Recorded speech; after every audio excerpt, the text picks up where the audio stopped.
Well, hello. This week has been a myriad of failures.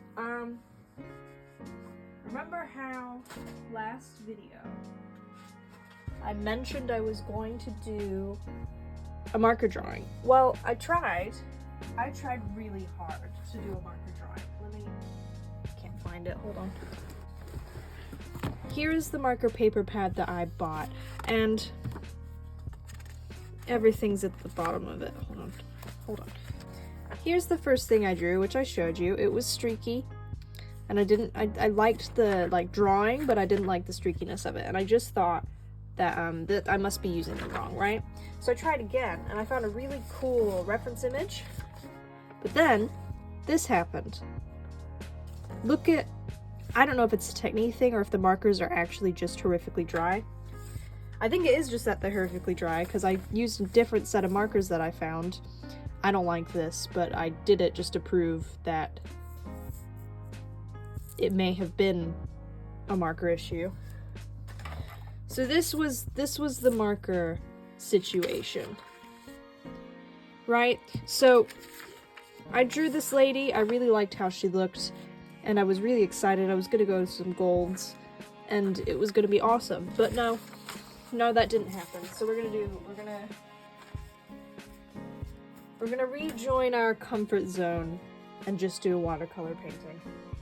I made you a little bit taller. I've already been drinking my coffee.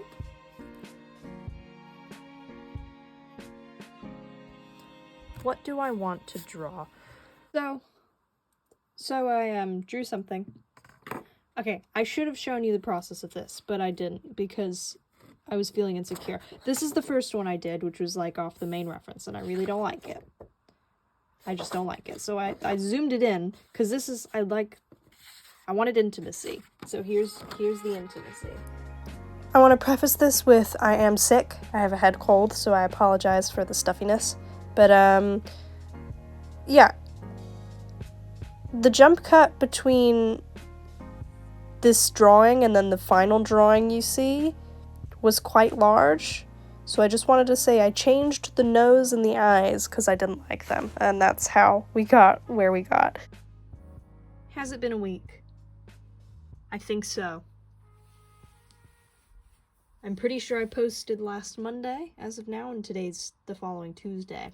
So here's where it is. I'm not going to change it anymore because it's irritating me. So I'm just going to paint it some pretty colors and hope that it fixes itself. And if not, then that's fine.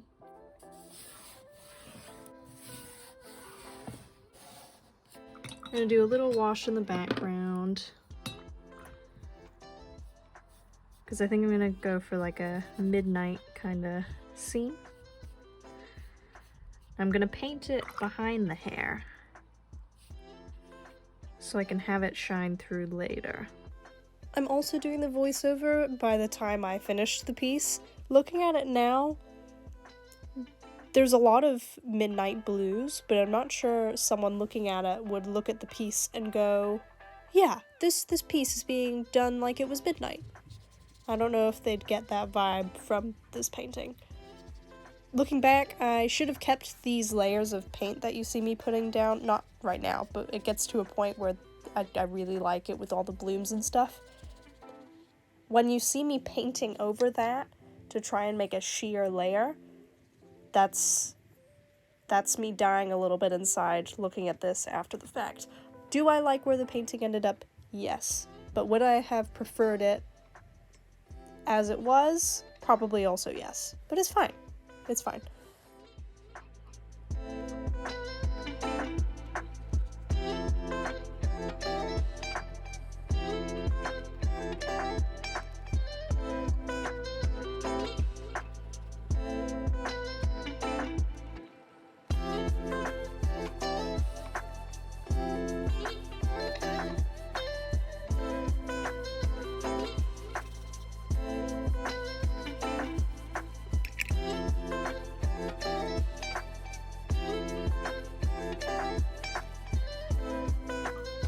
Skin tone, wanted to be very peachy.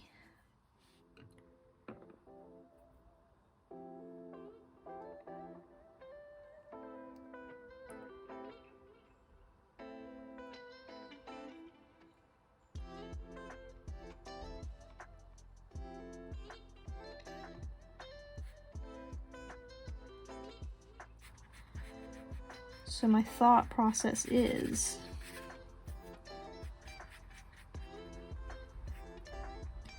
if I just go for it, then I won't be afraid to make the skin too dark.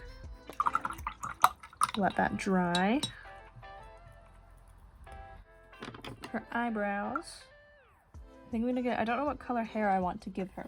I don't know whether or not I want it like light or dark, or a mixture of both. If I do that now, it'll bleed. Just gonna... I'm trying to do this quickly,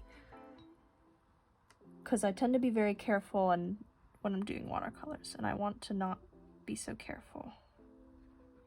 I just want it to be a bit more of a freeing experience. You know? Like, watercolors are going to move about how they're going to move about. And I don't want to be afraid of that. I want to embrace that.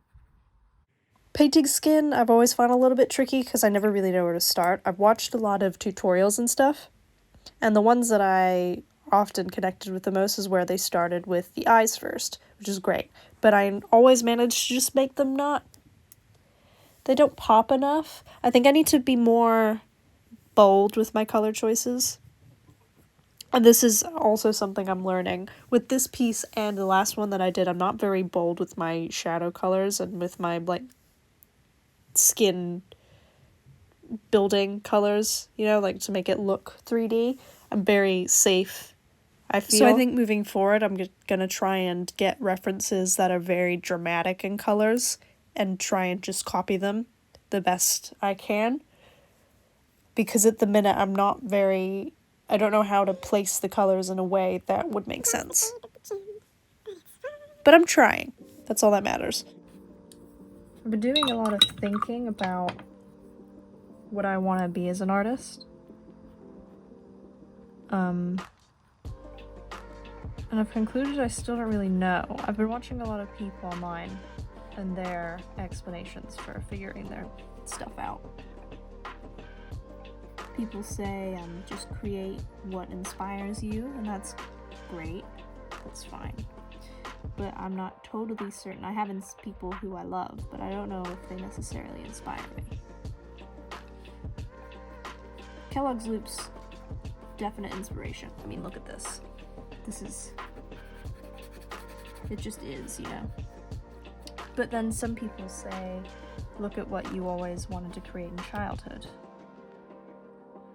Still being a child, basically. I'm an adult now, but as a fresh artist, as it were. I don't really know what it is I want to create. I know I'm pulled in by like medieval vibes, and I've always wanted to like rewrite the endings to things that I didn't like. Like, I know that's a thing.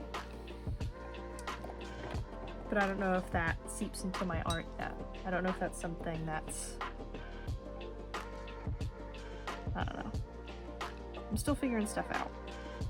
I think it's partially where I've been struggling with consistently uploading, because you never know. You just don't know. I just don't know what to do. I don't know if this isn't really consistent with what I last made. This isn't part of a grander story that I have to tell. It's just something that I wanted to paint. And I don't know if that's, as an artist, is good enough, or what. Because like on art stores, you know, people who sell their art, some of them are really, really consistent, and they have a consistent style, and they change in theme, but it's okay because the style is very consistent. And some of them, they have a bunch of different styles on their store, and then you buy according to the style that you want to have from them. But I don't know what I want to do yet. There is a high possibility that I'm putting far too much pressure on myself, considering I've only had, 6 months of freedom? If that? And 6 months for some people is a lot of time. That's another thing. I'm worried that I'm comparing myself to other people. And people say not to do that, but what if I need to do that to improve. I don't know what the standard is.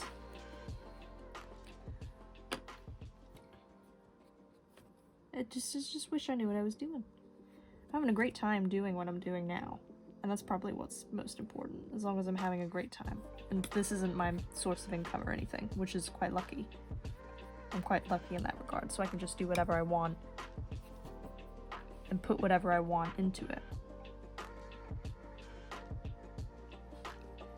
But at the same time, I don't know if that's going to be good for the long run, or I don't know. Her eyes,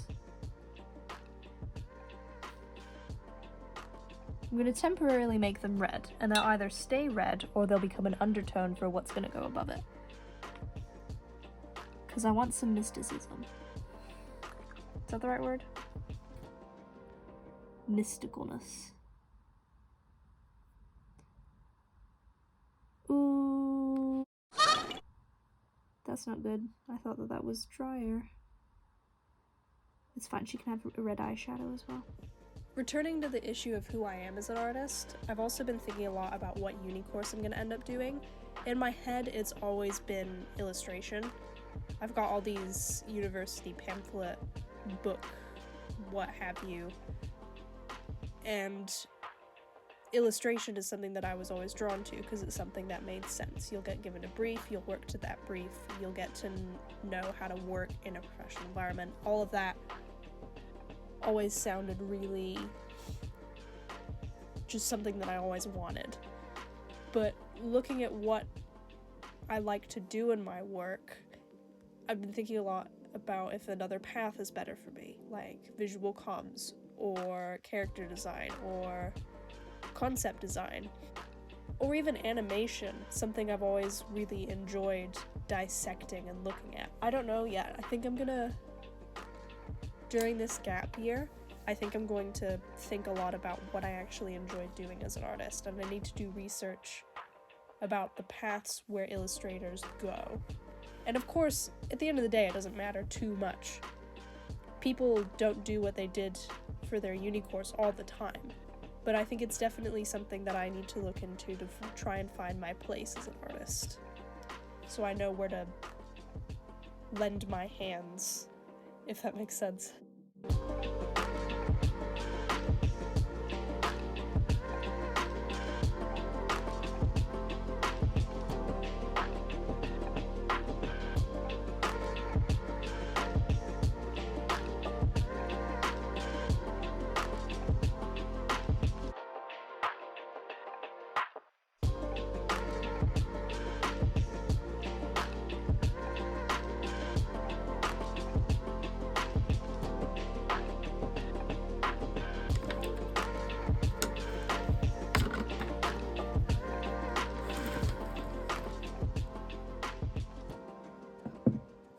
Right, okay, let's get painting. I now realize that this looks like one of the old Disney princesses. I don't know what her name is, but she looks like that. I don't think I'm going to lean into that, but I'm just making the note now that I acknowledge the fact that she looks like that. My plan is, I don't know. I don't really have a plan, so I'm just gonna deepen this. Sava Art, I think his name is, did a video talking about experimentation, and he went through his pile of old paintings that he just didn't like, and the key mantra that was in his head went along the lines of, "Don't worry, it's just a painting." And although this is one that I was actively working on and it isn't one that I've just abandoned, that mantra held so true. And like right here, when I was laying down and experimenting with trying to make a sheer fabric, the main thing in my head was, don't worry, it's just a painting. At the end of the day, if I mess it up, I'll just paint something else. And maybe I'll come back to it in a couple of months and think, ooh, I know how to fix that, or ooh, I'm gonna repaint this, or whatever. I think it's really good, as the art community, I think it's really good that we all just remember that we are allowed to experiment in our own work. We're allowed to take risks, and we are allowed to make mistakes, and we are allowed to fail. That is part of the creative process. And I also think that that part of the creative process really lends its hand to figuring out who you are as an artist. Already in the last 6 weeks, I have felt more inclined to pick up a pencil and to just draw. For the first time ever, I have nearly finished a sketchbook in under 6 months. That has never happened. I only have 20 pages left of an 80-page sketchbook. That is insane to me. That's never something I thought I'd achieve. And I get that the freedom to fail isn't something that they can really teach in school. While I wish they did, I get it, because they just want you to not like something and then make something else and hope that the more things you don't like and keep making, you'll just have enough to pass. But I wish it was something that I was taught or I found out about sooner, because my progress now is something that I never thought I would be able to achieve. I think it's going to, especially from now on, going to happen at a much faster pace than it ever has done.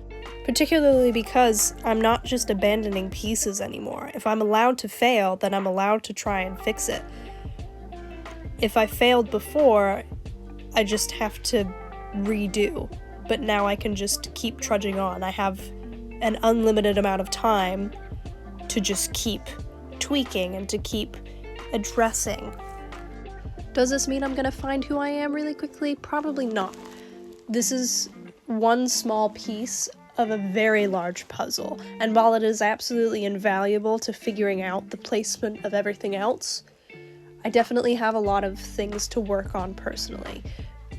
But allowing myself to fail and allowing myself the time to just keep tweaking something until I like it, I think it's definitely going to expand my view a lot over the next few months. Looking through the camera, I can see that the eyes are obscenely wonky, which is making me upset. But I have located a Prismacolor, which I've had for years, and I always forget that I have. So what we're gonna do the lining with this, because she's a very small lady. She's only, is this A4? I think this is A4. She's only A4. So we just need to take it slow and take it tiny. I have finished my assessment of where I am as an artist. Now, we're gonna move on to what I'm gonna do next. Next month is October, which means next month is Inktober, something that I have tried to do multiple times and only gotten 2 days into. So I've spent the last couple of weeks planning a lot of the pieces. I think I'm missing a few. I think I'm missing Path and something else, but I've got most of them sketched out in a thumbnail, and I've started doing proper drawings ready for me to ink come the time of Inktober. My next thing to do is to buy some new inky things. I've been selling some stuff on Vinted, and it goes into a Vinted balance as opposed to your actual bank account, so it doesn't feel like real money. So I'm going to spend the money that I have earned selling stuff on Vinted on some new inky things, and I'm very, very excited. On my list of things to get, I have a new ink pot, because I've got a Winsor & Newton one, but it is very old, slightly goopy, and far too difficult to get open than it is actually worth. So I want to get a new ink pot. I want to find some new fine liners, because I've got a 0.4 and a 0.1, but I think I need some thicker ones. And I also want to get a brush tip and a chisel tip pen. I'm gonna have a proper browse through, I think, Amazon, because I only have 5 days. So my time is very limited. And then I'll also have a look on websites to see if there's anything on sale or anything like that. So my job over the next couple of days is to go art shopping. What a terrible job. But anyway, I am really excited for this year. I've challenged myself to not use any references.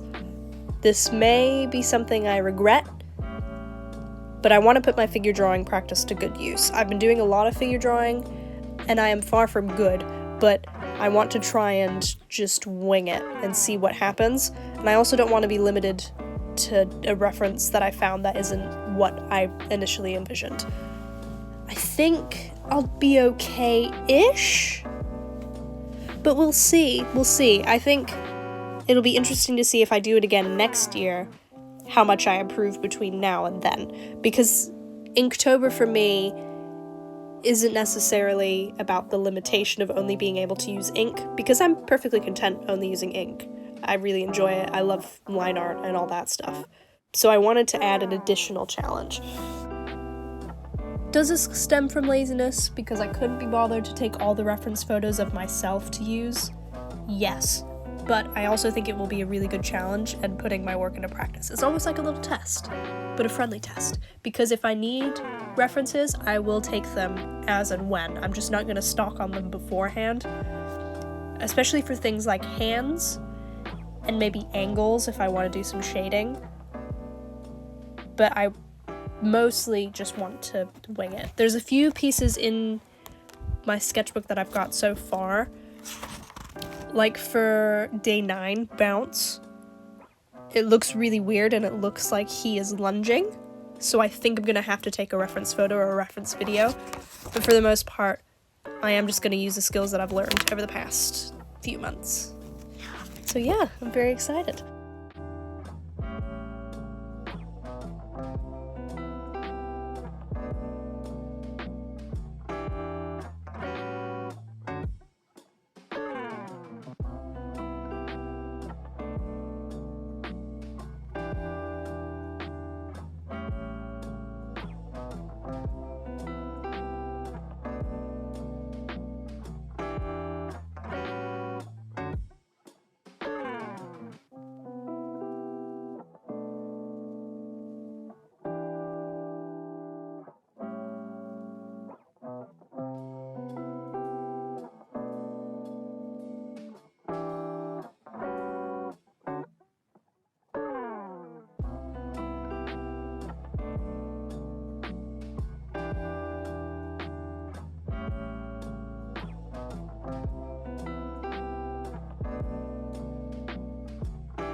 Right, I've done enough yammering now. If you've made it to this point in the video, thank you so much for sticking around. It really does mean a lot, and I'm just gonna let you finish the rest of it. I think there's about 5 minutes left, maybe 10 at most, so I'm just gonna let you sit back, relax, probably click on a different video, and or listen to this jazzy music in the background. I hope you enjoyed, and I'll see you guys next time.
the least satisfying